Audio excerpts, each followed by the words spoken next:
లాభం సంపాదించుకుందాం రండి అని చెప్పుకొని వారులారా, రేపేమి సంభవించునో మీకు తెలియదు. మీ జీవం ఏపాటిది, కొంతసేపు కనబడి అంతలో మాయమైపోయే ఆవిరి వంటి వారే అని దేవుని లేఖనం సెలవిస్తాం. చూడండి, మనం ఏదో పెద్ద వ్యాపారాలు చేసి లాభం సంపాదించుకుందాం అనుకుంటూ ఉంటాం అని లేఖనాలు చెబుతూ ఉంటుంది. అయితే రేపేమి సంభవించినో మీకు తెలియదు. మీ జీవం ఏపాటిది, కొంతసేపు కనపడి అంతలో మాయమైపోయి ఆవిరి వంటిదేనని, నీటి మీద బుడగలాంటిదని, గట్టి పువ్వు లాంటిదని, వాడిపోయేటటువంటి పువ్వు లాంటిదని దేవుని లేఖనం చెప్తూ ఉంటుంది. దేవుని లేఖనాల్లో మరి ధనవంతుడైనటువంటి వాడు ఉన్నాడు. ప్రకారంగా ఆ గదుల్లో ధాన్యమంతా నింపుకున్నాడు.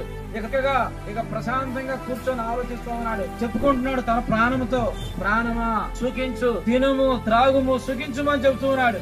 అప్పుడు దేవుడు అంటూ ఉన్నాడు, వెర్రివాడా, ఈ రాత్రి నీ ప్రాణం అడుగుతున్నారు, నీవు సంపాదించింది ఎవరి పాలగును అని. చూడండి, తన వ్యక్తిగత జీవితంలో మరి ధనం సంపాదించుకున్నాడు, లేదా ధనధాన్యాలు సంపాదించుకున్నాడు, గాని ఇదంతా దేవుడు నాకు ఇచ్చాడని కృతజ్ఞత కలిగి లేకపోవటం వల్ల ఆ రాత్రి తన ప్రాణం పోతుందని గుర్తెరగని పరిస్థితిగా ఉంది. దేవుడికి అసాధ్యమైంది లేదు. దేవుడు ఏదైనా చేయగలడు. మన వ్యక్తిగా కాక నమ్మాలా. ప్రభువైన యేసుక్రీస్తు నమ్ముట నీ వల్ల అయితే నమ్మువాని సమస్తము సాధ్యమే. అందుకే తన జీవితంలో నమ్మలేదు, దేవుణ్ణి ఎరగలేదు, ప్రాణం పోయినట్టుగా చూస్తుంటున్నాం. అయితే ఈ ప్రాణాన్ని పెట్టినటువంటి దేవాది దేవుడు నీ కొరకు, నా కొరకు, నరుని ఆత్మ యెహోవా పెట్టిన దీపమని